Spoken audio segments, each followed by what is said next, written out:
So we're here today with Glenda Rivoallan. Very nice of you to join us. Thank you. Would you be able to just start by telling us a bit about yourself and your work? Gosh, going back a long time now. So I've been in the wellbeing sector for the last 30 years. Show my age now. So I graduated from university with a physical education degree. So I've always been super passionate about people living active lifestyles and working towards, health and well-being. So I followed my passion into fitness rather than physical education. And over the course of a 12-year period, I had the fortune to open up over 200 health clubs all over the UK. So you could say that was a fantastic apprenticeship about really understanding, what makes people active, or even more interesting, what makes people not develop healthy habits. So that was a fantastic period in my life where I got to really understand, what makes the customer tick, what makes people be active or not, and what really people are looking for in terms of their well-being. So that was the start. It was a fantastic apprenticeship, and after that period of time I moved on and opened up my own health clubs. And I also became Jersey's vice principal of Jersey's only college and university. Very, very fortunate to work with young adults in both subjects, business and sport. So I really got to marry my two passions in life, which is education and health. And I think that's really important because throughout that whole period of my life, I've always wanted to educate people and also provide solutions for people that help them to become well. And really, I've just followed that journey for the entire career, leaving Highlands, the only college in Jersey, as vice principal, and opening up a health club in Jersey. And then really from that point on, I've just kept on the same track. That's amazing. Amazing number of things you've accomplished in your life. It's been a really interesting 30 years, I can say that. Yeah, definitely. And you advocate these 4 pillars of well-being.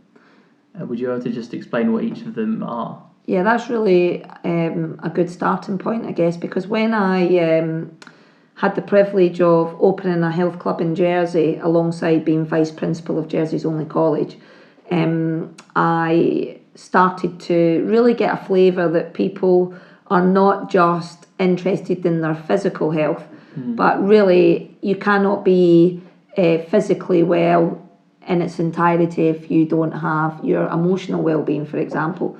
So I got really interested in not just the physical side of well-being, but also the mind-body connection. And at that point, I really embarked on getting a much deeper understanding of what I call the 4 pillars of health. So what we mean by that is fitness, your physical health, nutrition, because we are what we eat. It's a really important thing, and I learned that as a student, that if you are fueling the body with not so good nutrients, that your study suffers. Which is all too common. Yeah, absolutely. So it really rings true that in whatever you're doing, whether you're a student or you're employed in a business or you're a housewife, that if you fuel yourself well, you automatically feel better in yourself. So the second pillar that I've really focused in on was nutrition. And then moving on to that third pillar, that if you are fueling the body well and you're moving well, isn't it great to think that you can feel well in the inside as well? So that's where we really then focused in on the mind-body connection with the mind pillar. And within that pillar, I'm really thinking about things like yoga and mindfulness and meditation.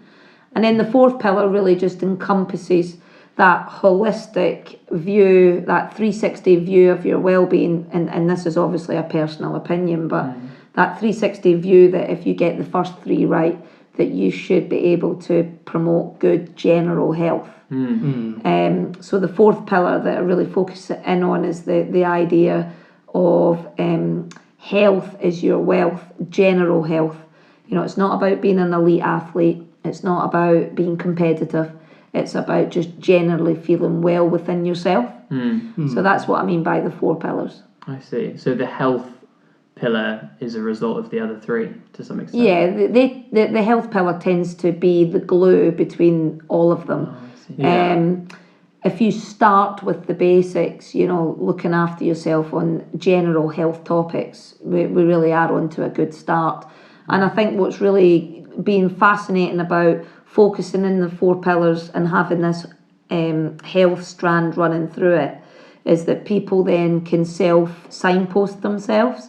So if we're talking about a topic, for example, stress or blood pressure, people very quickly start to think, that might be me and I might need to do something about that. So it's good for signposting when you start to get some early symptoms, and we hope that we can stop things progressing by having a real appreciation for your general health. I see.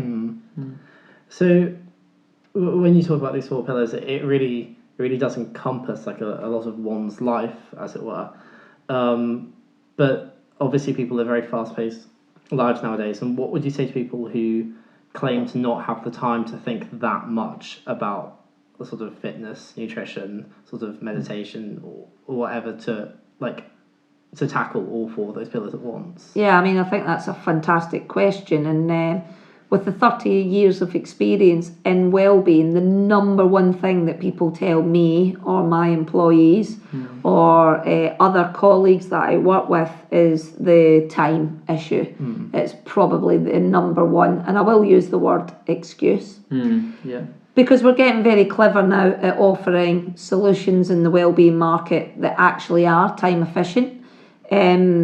Personally, my most recent project where I've been working on developing a wellbeing app for the global wellbeing market around these 4 pillars, our number one priority was an anytime, anywhere solution that's very much time efficient. But as a direct answer to your question, Daniel, I would say that can you afford not to give the time for yourself? I'll go back to something I said early on, that health is your wealth, and without your health, what have you really got? So we are very open and transparent with people about what does this really mean to you. But in the same respect, we understand that people live busy lives. If you look at students, they have got lots of study, they've got a social life, they've got demands where they might have to go and do a job alongside study because of the financial pressure that they're under. So it does, for a lot of people, it might at first glance seem like an excuse, but it usually does have sentiment behind it. And the best advice we could give people is trying to fit it into your daily life where you can slot it in as an everyday thing. And again, it's not about who does the most, it's about who's doing healthy habits on a regular basis. I really think the best advice is small but often. And able to fit something into your daily routine. So if you can get something that you really like, that you enjoy, that can become part of that daily routine, well, that's a good start. Yeah, and I suppose when people cut corners when it comes to their fitness and nutrition and everything else, while at first it will save you time, it will eventually catch up with you in the form of sort of negative physical health or mental health or perhaps even both. So I suppose in the long run it will probably save you time. Yeah, it's a really good way of looking at it for sure. Yeah. We always like to think that people will align with our view that prevention is better than cure. But unfortunately in life, when you have no symptoms or you're not seeing it in the here and now, you unfortunately take things for granted, and I would say that we very much take our health for granted until potentially you don't have it. The thing that we're really trying to do though, and I think the industry's getting better all the time, is about helping people to understand that you don't have to be competitive on this. It's not about, who is the fastest, the strongest. It's just about maintaining good, healthy habits. And if we can really get the message out there that it's baby steps, if you do 1 day of activity a week, it is better than when you did 0. Yes, 4 times a week or whatever the industry recommendations are, would be more advantageous, but we've got to start somewhere, right? So it's about educating people to understand that any amount of positive change is better than zero. Yeah. exactly. And if they can start there. How would you advise people starting who are in a really negative place in their life? Because I know that people who are often depressed or suicidal stop brushing their teeth, they stop sleeping, and everything is just really difficult for them. Looking after themselves can be really hard. Is there something that you'd recommend beginning with for those people? I think that's a really, it's obviously a very serious topic, and it's extremely sad that the life paradox is that the very things that sustain us are the things that you take away when you're under fight or flight. And I'll probably put the proviso on it: in serious cases of depression or any other form of mental illness, you would need to get the advice of a fully qualified practitioner and make sure that you're under the guidance and you've got the support from people who are physically trained to deal with challenges when it gets serious. But if it's one piece of advice that I always give people, is if you can start something that's extremely small and see the benefits, you're more likely to want to do it again. Absolutely. And it's like anything in life. It is a strange paradox, but if it's the one bit of advice that I would give anybody who is feeling, at a low ebb, or, that they're struggling to cope, is that if you can really think about doing something that soothes, and what we mean by that is something that's going to produce some happy hormone, like spend a bit of time with someone that you really do trust, so being around family or close friends, or a hobby that you really like, even if it was just for a very small period of time. Because it's ironic that we tend to live our lives driving or achieving, and the thing that we take away is the things that soothe us. And it's the things that soothe us that give us this feeling of security, feeling of belonging and contentment. But it's the one thing that we take away first. It's very hard to say that though, because we understand when people are in there, in the moment, it's really easy to say, well, I'm just not going to go out with my friends, or I'm just going to lock myself away. Yeah, it's very difficult. Would you say then that, because I'm quoting from your book here, but when you said before we can overcome sadness, we need to experience it.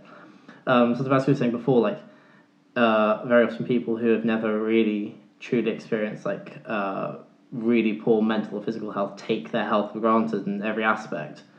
Would you say that suffering is then necessary in order to realise what is necessary for lasting happiness then? I think it's a really interesting, complex question, and I commend you for asking the question. I guess what is really important is whatever we define pain as or suffering, if we do not learn to explore it and understand it, you haven't got much of a chance of moving on from it. So the idea, and I guess I'm taking a very mindful approach to this, but again, it's a slight paradox, but the more you can go in tune with the feelings that you're feeling and start to really unpick the reasons behind why you might feel the way you feel, you have much more chance of learning to accept something. And it's when we start to have a learned acceptance of something that you then start to potentially feel at peace with it and able to move on from it.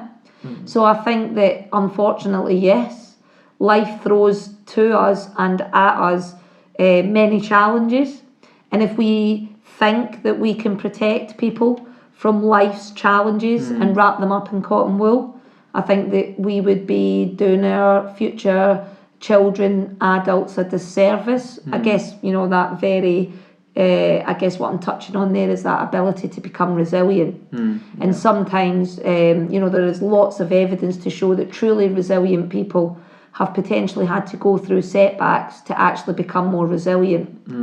It's by experiencing it that you actually learn a lot of the toolkit to survive and flourish. To be able to help others, you need to know what it feels like yourself in order to overcome it.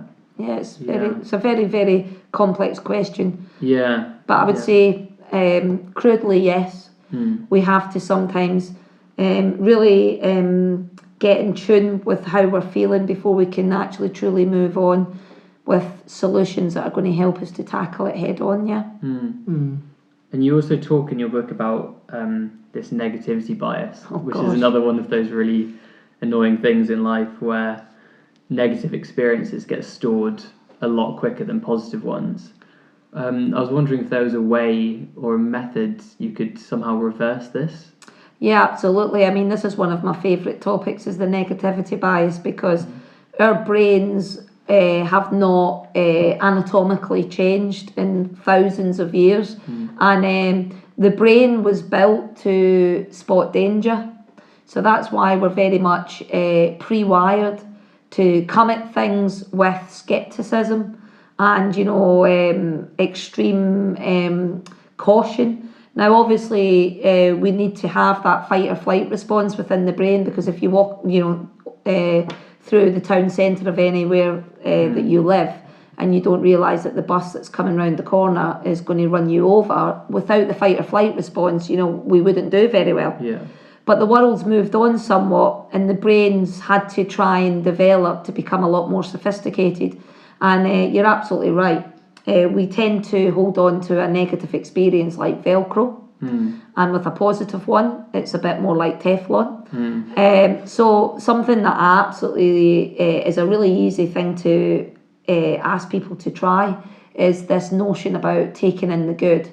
And one of my favourite psychologists who's written many books, Dr. Rick Hansen, talks about the heart, and that you've got two sides to the heart. You've got the wolf of love and the wolf of hate, and what one are you going to feed? So the idea is negativity bias is just feeding the wolf of hate, whereas positivity is feeding the wolf of love in your heart.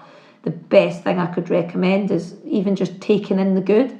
So if a good experience happens in the day, is you stop, you savour it, and you try and count the experience sinking in for... This will surprise you. Up to 30 seconds to go into long-term storage in the brain. And that's quite a long time. That is, yeah. So we have to practice that. We have to practice encouraging our brains to take good experiences and put them into our long-term storage so that we can recall them again and again and again. So that's a really good one to start with, is taking in the good. And is there something you can do for negative experiences to weaken their impact, or to not store them for so long? I'm a great believer that mindfulness techniques help you to do a huge amount around the negativity bias. The idea that the more mindful you become, you can actually then explore those feelings, because I'm sure you guys would agree, but reality is what you've constructed more often than not in your own mind. So if you can change the perception, you can then change your reality. So the idea is, okay, let's explore why you feel that negative thought. The other little one that's a cheeky one in my book is that as soon as you start to give your negativity bias a bit of a character, and you can make that character someone that's maybe funny or unusual, it tends to desensitize the power that they have over, your brain. I happen to call mine Clive.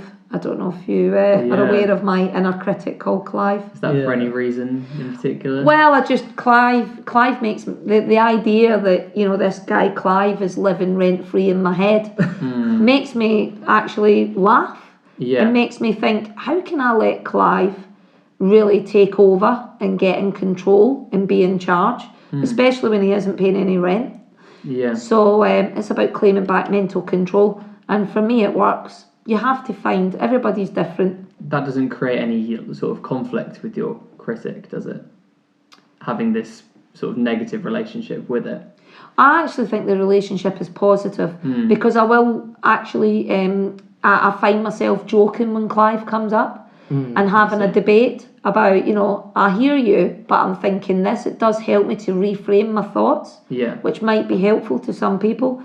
But for sure, if there's one thing that I would ask people to take away from this that we're talking about today, is that everybody has that inner critic. The research shows that it's actually 3 times stronger in ladies than it is in men. Really? Yeah, there is a gender challenge with the inner critic, and the research is really powerful about how much more it influences women than it does men.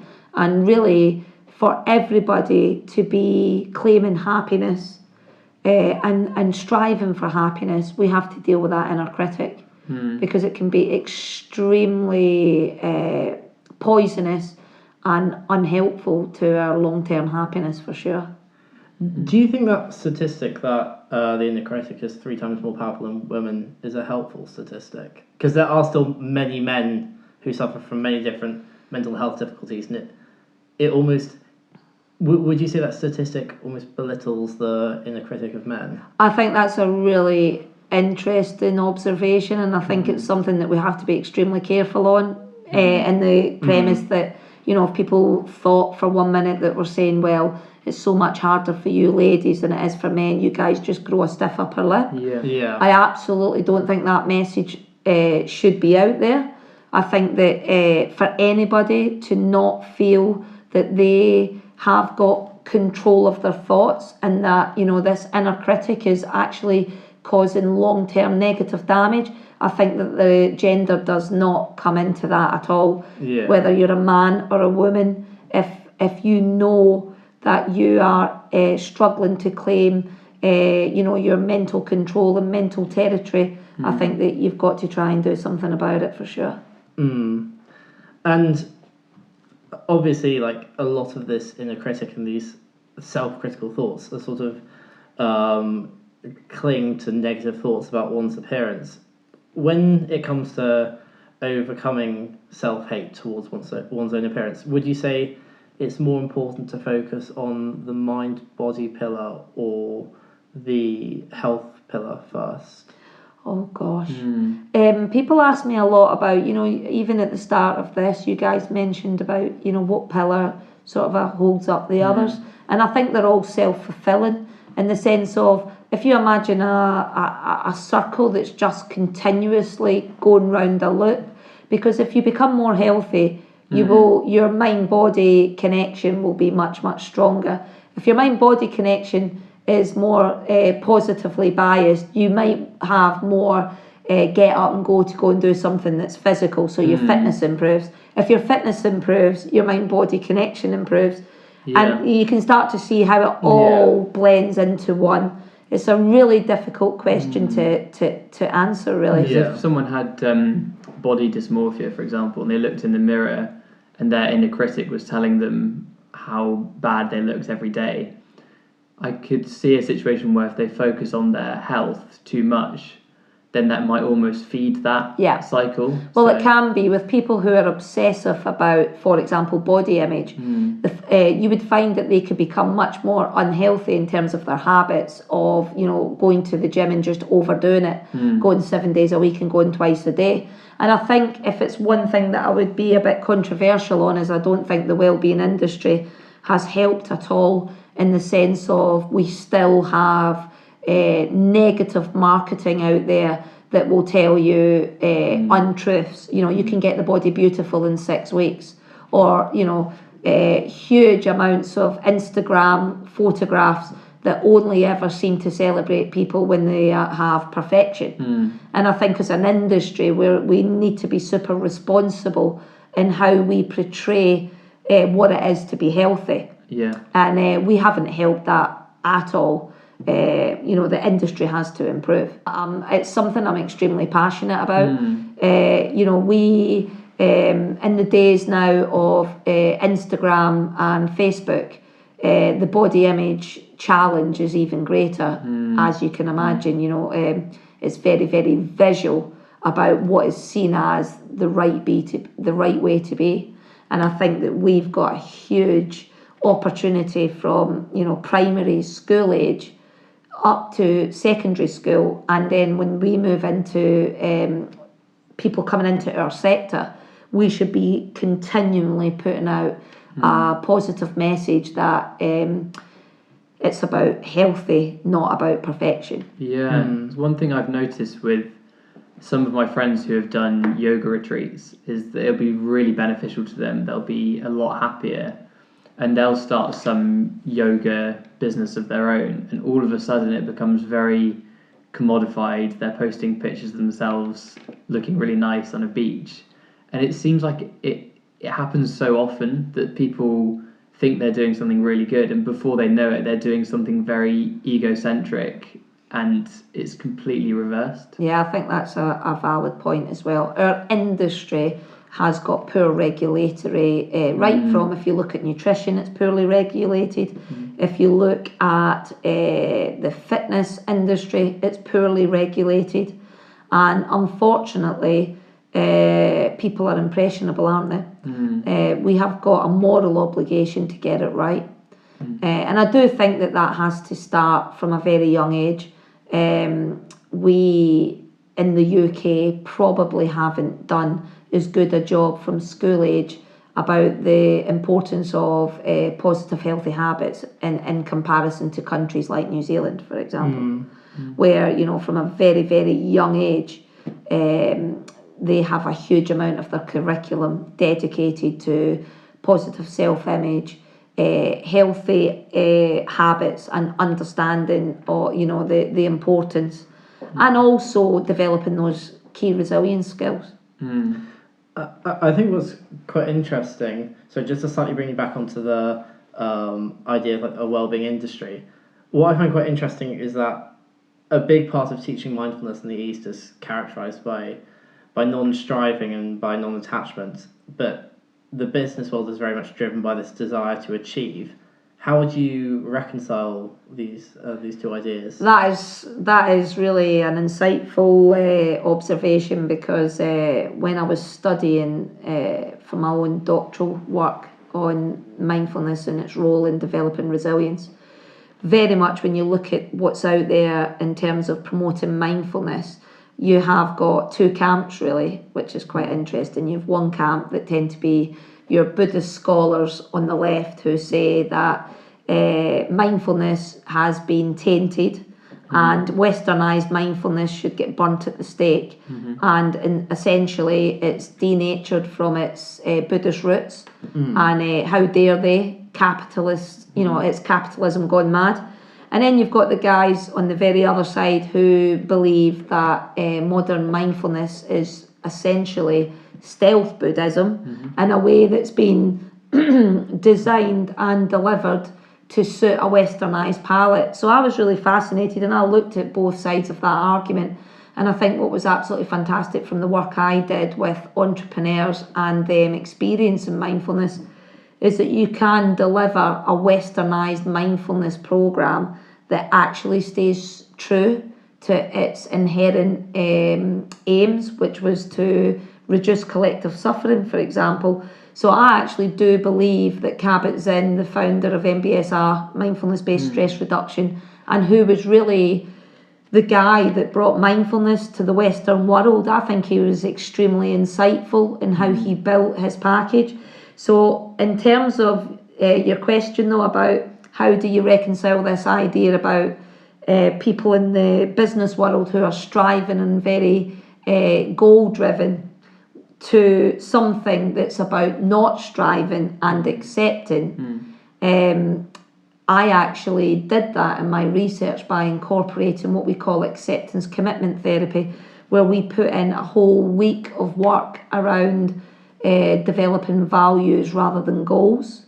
And I think that's a really important point that you bring up. For business people, I think that every business person out there, whether it's a leader or an entrepreneur, can learn a huge amount from pulling away from a striving-based, goal-based model to looking at developing the future based around values rather than goals. And it's quite interesting because entrepreneurs struggle with that at first, through my experience, because when you encourage people to focus more on values than goals, they can never fully meet it, right?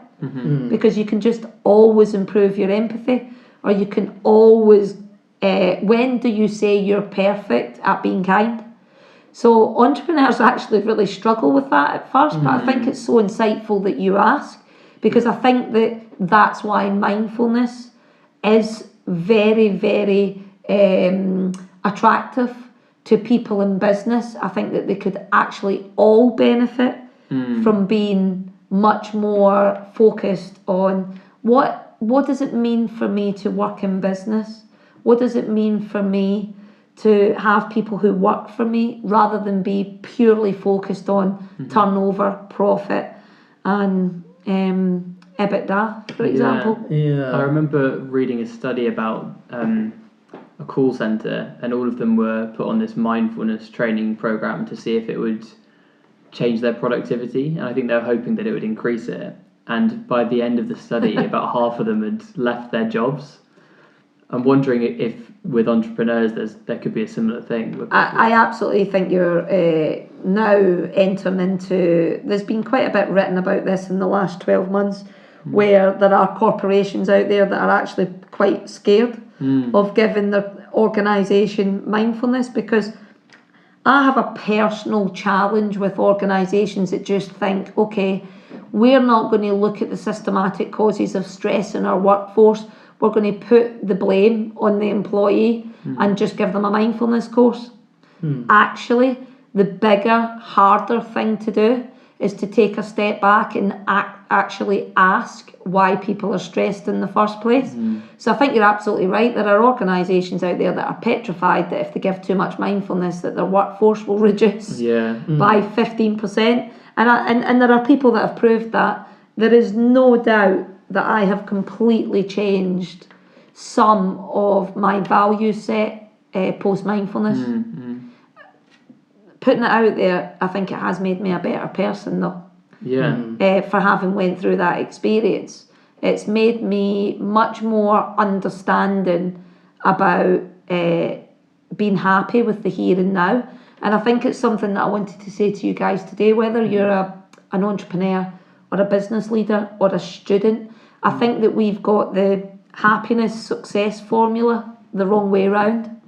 We've sort of been educated to think that if we're successful, we'll become happy. Well, what if we were just happy? Would we be more successful? I mean, I think this comes back to the idea that lots of people set out as an entrepreneur with the goal of financial success. Like if you watch The Apprentice, it's all about just winning and then making loads of money.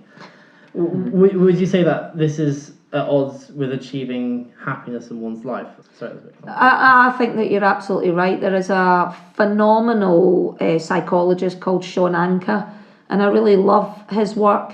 And it was fascinating, really, because he realised that he had stumbled across some very clever observations when he actually studied Harvard students over a period of time. And he thought, well, these Harvard students have strived and strived and strived to get into what they see as the best university.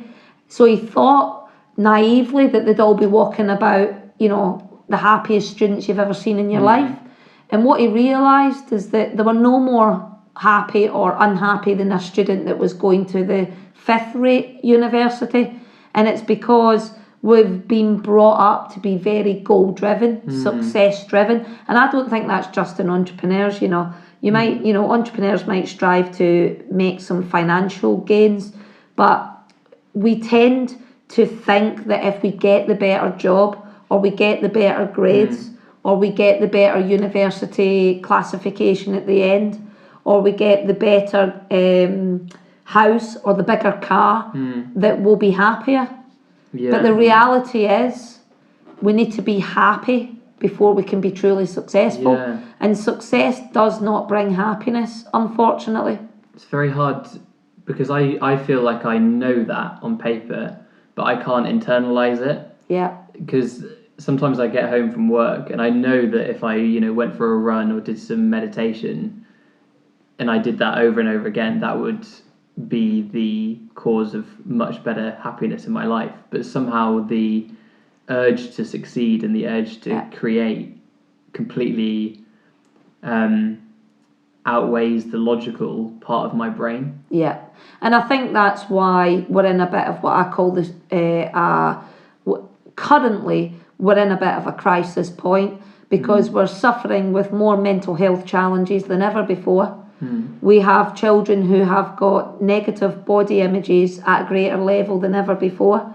We have a serious amount of corporate individuals who essentially, for all intent and purposes, would give up today if only they could. Now we've got to ask ourselves, what are the true causes of why we all feel so overwhelmed and stressed?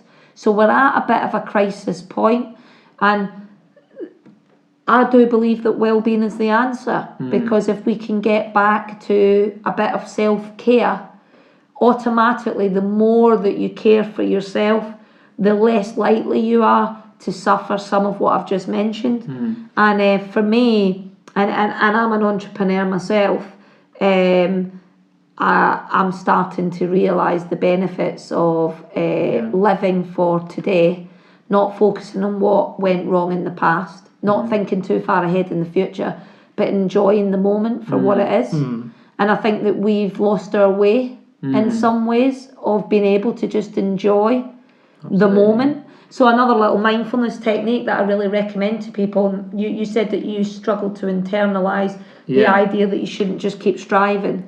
But what about every day just thanking yourself for 3 things that make your life better? Because we very much like to think about what we don't have, or what we haven't yet achieved. What if we flip the narrative? What if we flip the perception and start appreciating more of what we have now and what we've got to be happy for now? And how would you do that practically? Because I may set out to do that tomorrow and write down my 3 things, but all of a sudden I'm on Facebook and it's got to the end of the day and I've not done it. Well, something that I do when I'm working with individuals on this is that really everybody's different. You know, we don't all live the same life. We all have different lifestyles. We all have different demands. And I always say to people, it's about learning what sustains you and what drains you. And it's a really nice exercise to just spend 3 days actually writing down what sustains you and what drains you. And if you can then start to pull in more of the things that sustain you and lower the things that drain you, you'll be in a much better, clear space to then be able to start working with some of the suggestions and the techniques that I'm suggesting to you that's going to make a difference. I mean, something that you mentioned there is, I think the power of journaling is fantastic. If you could write down in your diary 3 things that you're happy for every single day, the last thing you do at night, it's quite amazing how quickly that will make an impact on reducing that negativity bias. I think the thing is, like, as really as good as it is, and that is really good, I think the act of striving often gives people a sense of purpose. And a lot of students, especially like in the long university summer holidays, like, I know it's very common for students to become depressed in this time because they don't really have a goal or anything to work towards. And that people end up sort of ruminating and procrastinating and just generally feeling bad. So would you say that, like, there's nothing good about striving for... No, absolutely. I mean, we've got 3 emotional regulation systems in the body that help us to be a rounded, happy individual. Now, the drive system is about getting you out of bed and making sure you don't get ran over by the bus that we talked about earlier. We all need to have that drive system. Likewise, another emotional regulation system that helps regulate your emotions is the achievement system. It is really crucially important in life for us to have a sense of purpose, a sense that you can do something to completion, and that itself has extreme positive reinforcement to help you regulate good emotional health. You need to have a certain level of achievement. I guess the message that I'd like to give is that I think that in some cases people have got it out of balance. So if you can have the ability to stop and soothe It's a bit like recharging the batteries, right? If you have constantly got your foot down on the gas in drive mode, you're going to burn out. If you are constantly striving to achieve at the expense of everything else, you've just described it. But what will actually happen is when you are not doing something that's all around achievement, none of it feels like it's got any value. And that's a really seriously worrying place to get to. Because what actually happens is the more you do that, the more you give up the things that are going to sustain you. So I'm a great believer this is all about balance. And some people have to be taught that from scratch again. What it means to have balance. It is really good to switch off and do nothing. But I have got to say, this is a societal challenge. It's a societal problem where we show value by what people have or what they've achieved. Is it not valuable to spend time taking time out and working on your well-being, for example? We should be valuing that as much as valuing someone who has passed their next degree or got their next job. Because I know a lot of people who volunteer and they completely burn out, but through compassionate means. I find that so interesting that a lot of people spend so much of their lives helping other people, but are somehow blind to the possibility of doing it to themselves. Yeah. Have you got any advice for those people? I think this is the hardest thing is,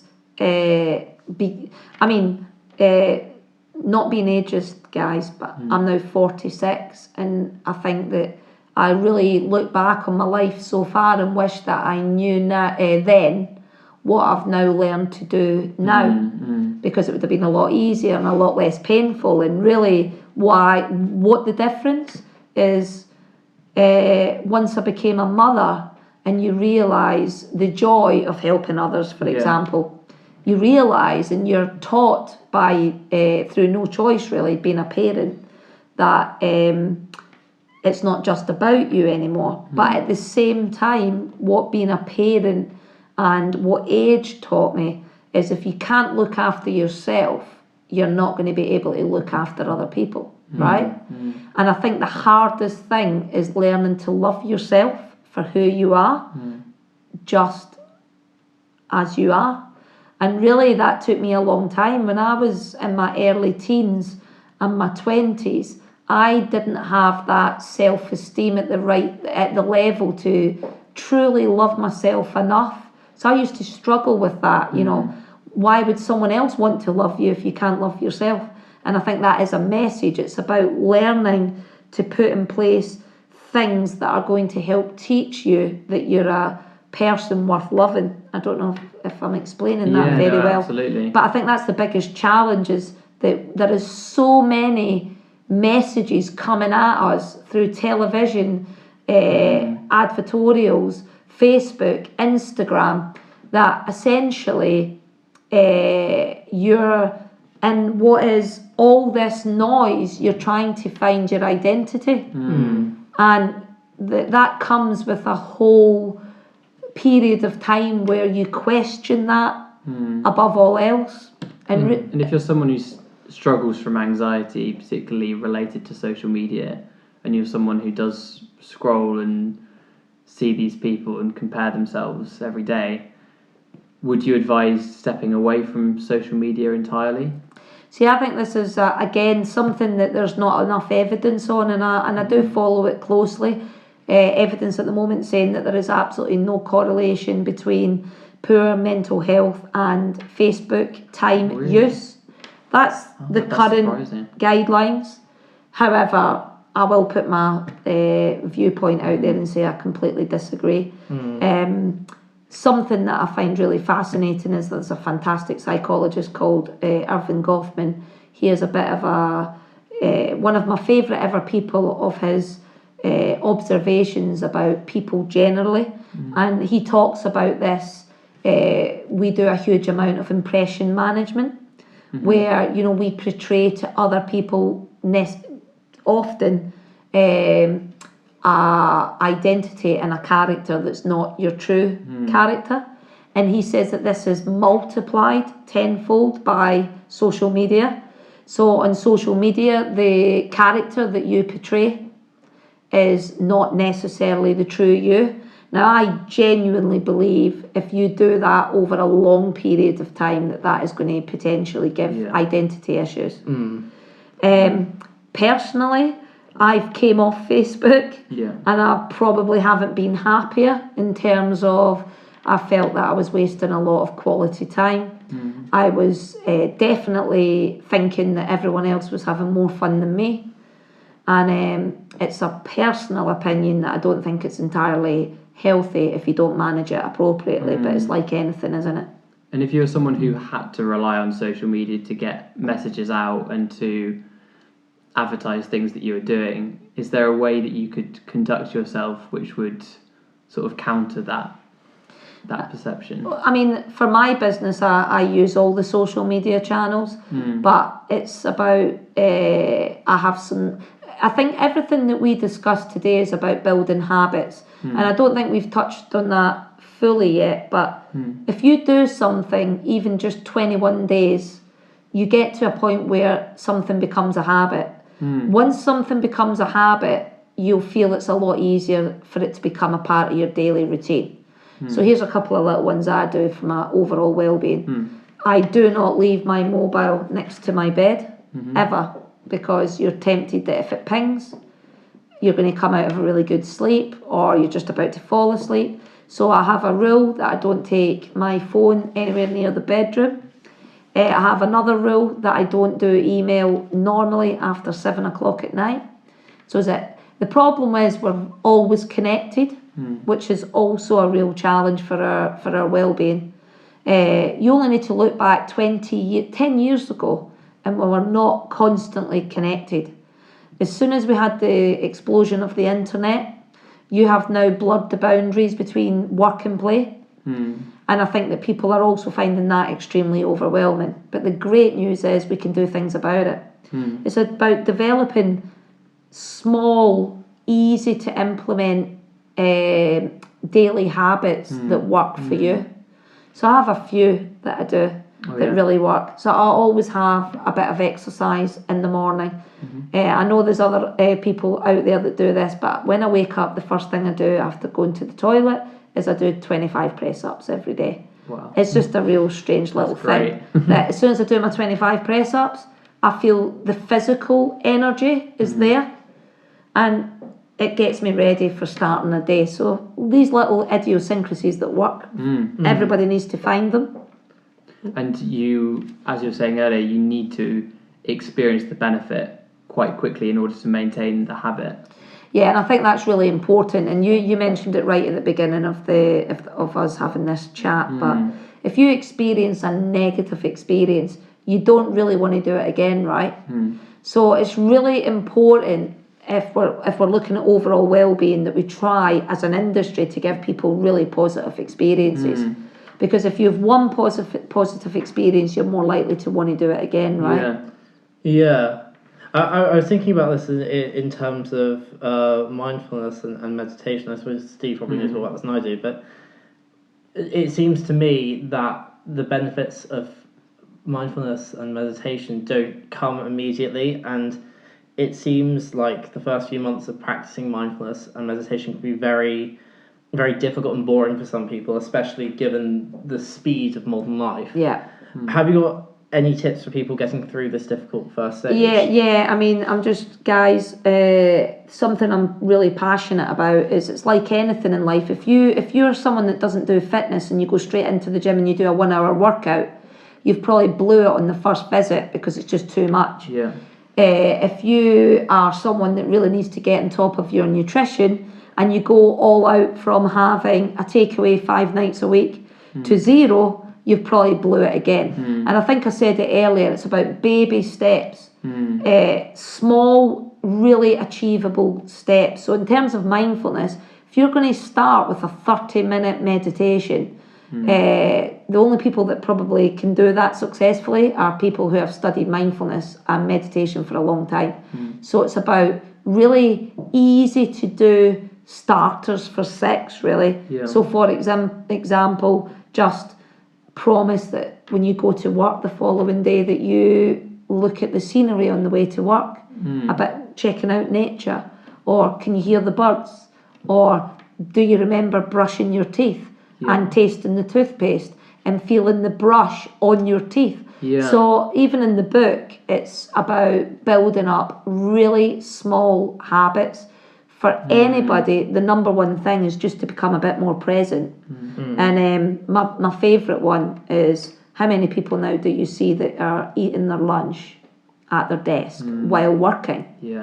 So I say to people, if you have a true lunch break and actually sit away from your desk with your sandwich, that whole experience will be 10 times more heightened than if you're doing it with a non-mindful approach. So the best advice I could give anybody is not trying to run before you can walk. It's about really small steps and just trying to savour a good experience. Yeah, I think the problem that I have is, for example, I tried to teach meditation to my mum, and she spent, I think, if I remember correctly, she said she just thought the entire time and it wasn't really working and was put off quite quickly. And I can imagine if I asked her, you know, can you remember brushing your teeth, or do you remember the birds outside? It wouldn't provide enough of a positive feedback loop initially to carry on more than a week. But I think the thing that we also need to be careful of is the use of jargon, because if I said to maybe your mum, for example, well, let's just do a breathing exercise, she'd probably quite enjoy it, and she might get an instant positive feeling out of it. And we don't need to use the words meditation or mindfulness. And I think that's another important point, is that we haven't really helped the whole mindfulness journey by some of the jargon. And I think that that's what Kabat-Zinn has been really insightful about, is that he's tried to bring mindfulness to the westernized palate in a way that is palatable and that someone will accept. So really, easy first steps is even just to take breaks. You know, if you're studying, take a break. Go and do something that is non-work related. But be in the here and now. Don't worry so much about what you did this morning. Don't be thinking too much about what you're going to do tonight.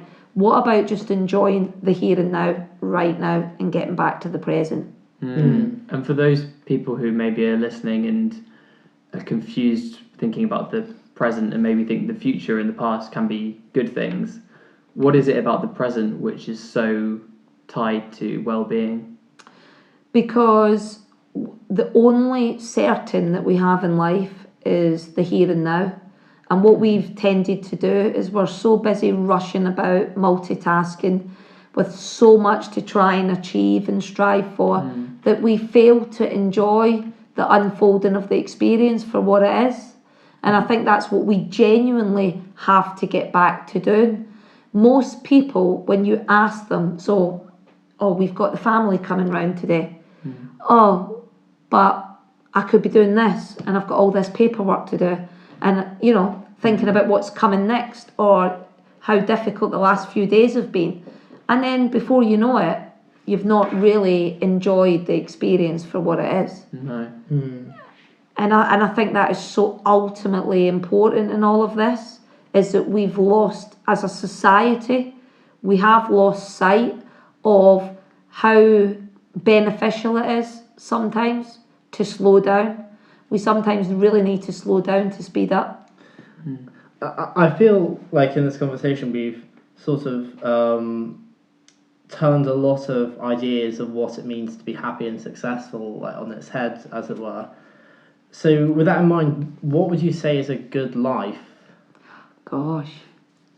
Well, it's really funny, and I'm not trying to, get sad in the conversation, but I think there is always something in everybody's life that gives them that real wake-up moment. And we've all heard stories of people who say,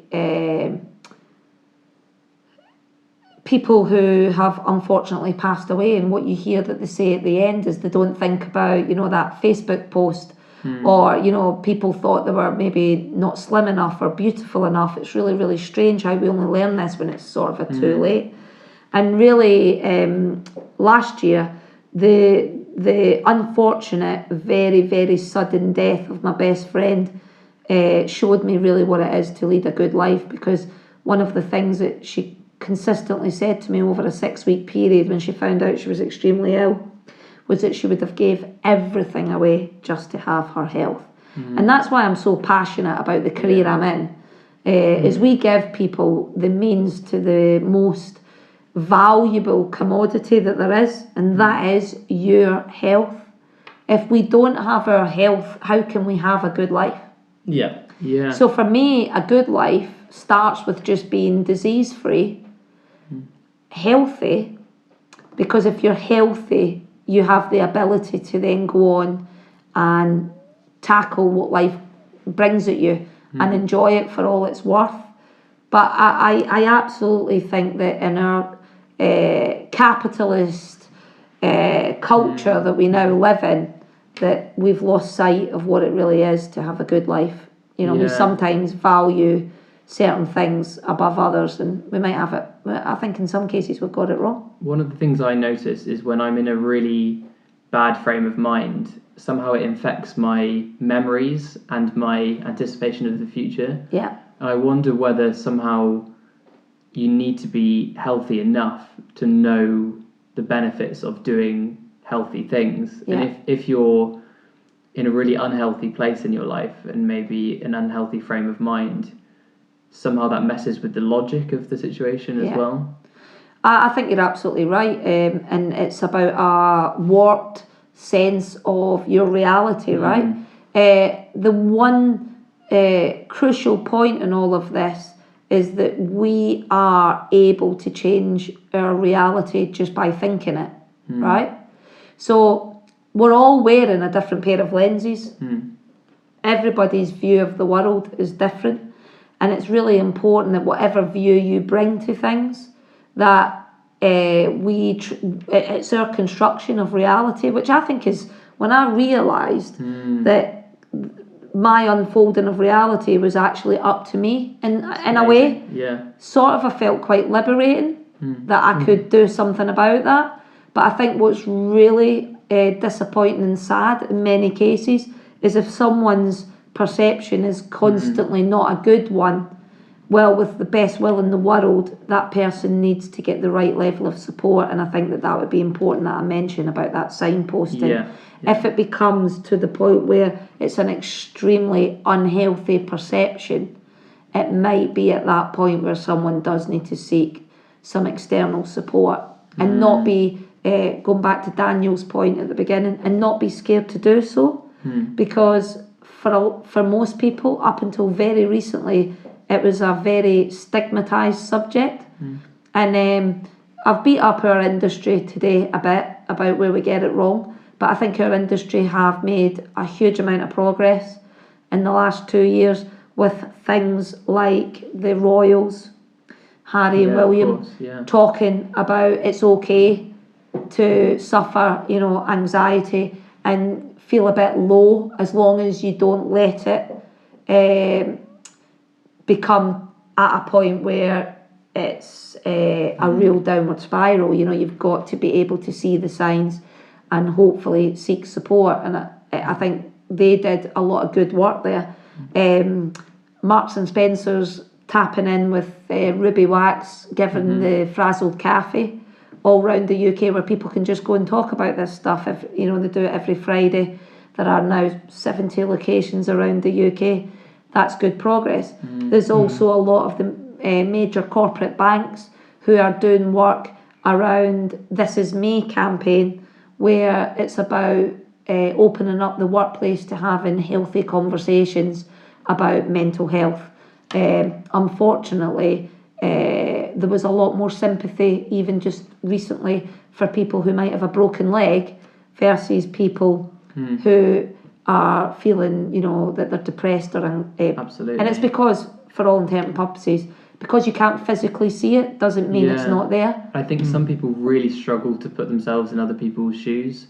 If somebody's feeling okay and somebody else is feeling really depressed. I've watched it and some people just can't understand how somebody's reality looks different to them, to their reality. And I think Very that we have different. made massive progress there about the ability to be much more transparent and open and talk about these things. But I do think we've still got a long way to go. I mean, really, if I was getting on my, really pushing out my key message, is it's too late to deal with this once, we're in our first job or at secondary school. We really have to be considering how we reshape the curriculum for children at a very young age. Let's be honest, the child's self-esteem and their whole sense of holistic well-being should be as top a priority as them being able to be literate and numerate by the time they leave primary school. People's value structures get set at a certain age, I think. It's very hard to change somebody's system of values when they're in their 30s or 40s. And I think that's what we need to be doing. I think we need to be starting to really have serious radical shape up on how we devise our curriculum. It should be, in my opinion, around the key moral values that are going to build self-esteem and build confidence and self-efficacy, which will be things like kindness, benevolence, empathy for others, understanding. And if we can develop those moral values and really promote healthy cultures from a really young age, that's where it needs to start. Yeah, I think it's very... I can imagine it's very difficult for teachers because a lot of the schools are under so much pressure to get good results, and especially schools which have a reputation to uphold. How would you say schools could balance this need or very strong desire to get these good results with upholding student well-being? It's a really huge challenge, but funnily, as I grew up being a lover of physical education, it was always a marginalised subject at school. Even when I became a physical education qualified degree specialist teacher, the PE teacher always was the marginalised teacher in comparison to maths and English. And like you say, schools where the focus is all around academia is something that we're not going to get away from in its entirety. But again, the key message I'd give to schools is it's about balance. If organisations want productive workforces, they have to have productive people. And to have productive people, people have to be healthy. It's the same at school. If you want good results, you need to start with children who are happy. Who's to say that those results would not be even greater than they are now if there was just a bit more balance? And exactly. I do think schools are doing more there, and they are pushing the mental health agenda and the wellbeing agenda more. But I would love nothing more than to see wellbeing as an absolute key KPI in the boardroom of all organisations, and I'd love to see wellbeing as a key indicator of the school's performance. If they surveyed every child and asked them their happiness level from 0 to 10, wouldn't that be great? Yeah. As ideal as that would be, do you think that would be something that would happen anytime soon? I think it is. I think it's already happening. In the 2 years that I've worked with Jersey businesses on the Wellbeing app that I built for the global wellbeing market, the difference in terms of their approach and their attitude and their values towards employee wellbeing has been quite stark. Go back 2 years ago and you would struggle to have a conversation that would be longer than 5 minutes, and it was definitely just a tick box exercise. If they could afford to spend a little to just say they had done it, they would do it. Whereas now it's much more than that. They are understanding that without healthy employees, that they're not going to meet their aims and they're not going to meet their objectives. And I think it's exciting times because I do think we're on the cusp of a bit of a paradigm shift. That's great. Could you tell us a bit more about the Wellbeing app that you're developing? Sure, the Soulgenic Wellbeing app. So the idea behind the Soulgenic Wellbeing app is that it's a curated journey where we have really thought long and hard about a holistic view on well-being around all 4 pillars that we talked about earlier: fitness, nutrition, yoga, mindfulness and general health. And the idea is that it's quite unique in the marketplace because we're the only 4-pillar holistic app that will be available. Most apps on the marketplace will either offer mindfulness or they'll offer fitness, but there's not one other than ours that offer all 4 pillars together, because I think we've really made that quite clear during our chat, that I see it as a real synergistic journey between the 4. And I think if one really rocks your boat, it might make you want to do the others, and they're all self-fulfilling. So the idea is that it's going to be native within the next 9 months. We're post-revenue, we're a minimum viable product now, we're in some corporate organisations. We've had early traction and we've now got over 4,000 users. So we're really working on the product development now and the preparation for scaling it up. Yeah, so it tracks each one of the 4 pillars, does it, in your life? Yeah, so the idea is that you'll go, when you log in, that you'll see the dashboard of the distance that you've travelled and where you are on all 4. But the idea is that we take you on a curated journey, because the thing that's difficult about wellbeing sometimes is that people either don't have the knowledge or the time, as you say. So the idea is that we've tried to take the excuses away, where we've pre-thought it out, so that you go on this really cool curated journey.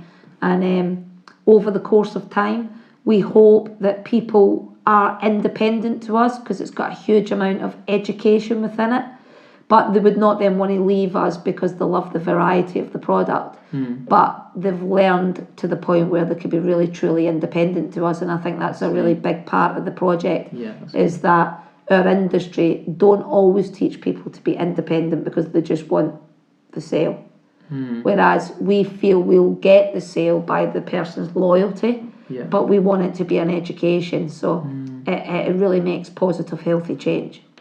You were saying just then about you have something which tells people how far they've come on the app, and this is something that we put a post on Facebook asking if people had any questions, and one of the questions that came back was, how do you measure well-being? And I feel that this would apply to exactly what you just said. What is sort of the ideology you have behind measuring well-being when you're out? So everything that you've posed today, whoever gave you that question's insightful as well, but I mean, you've got to put a line in the sand somewhere. So we're very fortunate with the Soulgenic app that we have, our medical advisor is Dr. Andrew Mitchell, who is a Jersey's consultant cardiologist, and we all decided that it was important that we had some measure of how someone's well-being is changing. So we use a standardised measure called the SPF 12 health questionnaire, which is quite holistic in its own right, and the idea being that the SPF 12 has got huge validity and reliability. So we really did want it to hold up in terms of its efficacy. So when someone is on the Soulgenic journey, they do complete that questionnaire at phases through the journey, so that we can compare before and after. But actually, what's really important here is also how the person individually feels. Does it really matter specifically what measure we're measuring, as long as it goes in the right direction and that person feels that for them they are personally seeing a difference? And I think it's about a happy medium. So we do have a clinically proven questionnaire that sits behind what we measure. But how do you measure well-being? What a great question. You know, some people might measure their well-being based on their ability for sleep. Some people might measure their well-being on their nutrition. I believe that well-being needs to be seen holistically. So for me, just because you do fitness doesn't mean you're well. Here's a great question. I think to be truly well, you have to be physically, emotionally, socially happy. And we're trying to capture that. Yeah, exactly. And then there's the great one, happiness. Yeah, you know, maybe we don't measure happiness as much as we should. very difficult. And the second question we have, which I think we've touched on, is what procedures do you have in your own life? So you mentioned the press-ups in the morning. I love my press-ups, 25 every morning. Well, the thing is, you've got to practice what you preach, right? But the great news on that is that I do it because I want to do it, because I am someone that's seen and observed and felt the benefits from what works for me. So I wouldn't feel right if I didn't have, 4 physical workout sessions a week, because it's a great paradox. But as soon as you do a physical workout, for example, you think you're going to be really tired, but you end up having more energy by the fact that you got physically active. So really key things that I do, I have 4 workouts a week, formal workouts. I do mindfulness every day.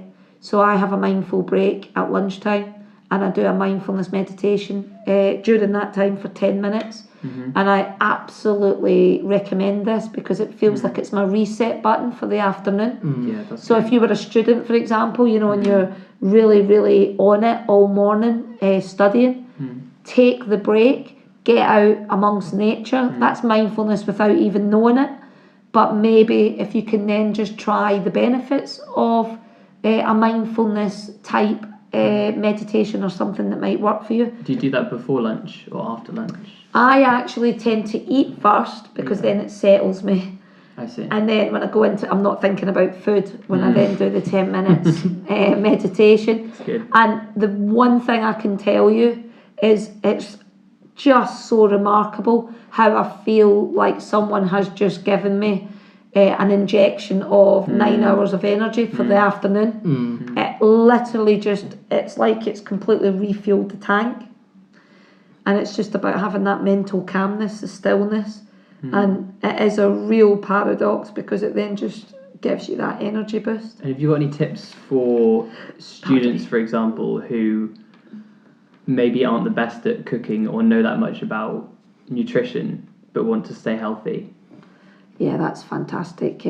There's a video actually that we put on the Soulgenic app. I should have mentioned that it's 98% of our assets are video based, because that's how people like to obviously consume content these days. And there is a video that we do where we teach people how to do good nutrition by their hand. And I think that every child at school should have got taught this, because your hand gives you your portion control size. It's quite phenomenal. And your thumb is connected to the amount of protein that you should eat. So just a bit of friendly advice that we always... Students tend to go for food that's a bit cheaper, which you can understand. And quite often it's pasta, isn't it? Because pasta's cheap. But pasta doesn't work for everybody, because it's a high glycemic carb that can really drain you of energy. I don't know if you've ever noticed that, but for people like me, as soon as I have pasta, I just want to go to sleep for a few hours.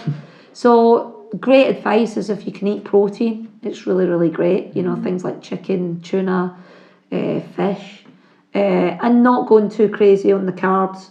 Too much bread, too much pasta, because it just makes you feel sleepy. For some people who are quite gluten and sensitive. So advice would be salads are always great, chicken, fish, things that really just are very, very healthy and good to eat. But I know it's very difficult. So I was going to go on to talk about drinking, because drinking culture is a huge thing. Yeah. Especially in Durham. Yeah. And I don't know, I found it personally quite hard to stay healthy when I was drinking. I wanted to socialise, but then that was affecting my health, and it was affecting my sleep, because I'd be getting up, late in the morning, going to bed late at night. Well, I know you mentioned alcohol, but the other thing that I was going to say that's amazing advice is we just fully not everybody appreciates the power of water, right? It's just the best thing that you could give your body, and it just craves water. And I think that students really run the risk of dehydration, because you're at a computer for many hours a day and not realise that actually even just taking a physical glass of water will just make your brain power just so much more productive when you're hydrated correctly. But hey, the challenge with alcohol. Yeah. I've visited Durham many a time, and Yeah. I know what the streets look like on a Friday night at 2 a.m. Yeah, it's not pretty. Gosh, it's, you know, let's be honest, we have a peer pressure thing too, don't we, to conform. Yeah. I was very stuck in my ways when I was a young student, and I was not I never used to like the taste of alcohol. I think the challenge is if you actually like the taste of it, you're more likely going to want to do it. Again, I think it's everything in moderation. I think that you can have a healthy relationship to enjoying some nice social occasions as a student and drinking, but maybe avoiding excess. But it's difficult. It's willpower. Well, I'm conscious that we've gone well over an hour now, so... Should we ask the final question that we want to Oh, ask? yeah. Oh, we were going to ask you if you could wave a magic wand and change one thing in the world, what would it be? Gosh, I would say that I urge people to just be a wee bit more kind, because I feel that you mentioned it earlier about people sometimes struggle to be in the other person's shoes, and we are coming at life all wearing a different pair of lenses, and I think that if it's something that I learned a lot about in the last few years, is that people just don't see the world the same as everyone else. You know, we've all got a view, and I think it's about respect and kindness. If we could just be a little bit more kind, I think that from a well-being point of view, I think that we would be doing a wee bit better than we're doing. It's a brilliant idea. Great. Well, thank you very much, Glenda. No Thank you, worries. Glenda. It's been so interesting. Thank you.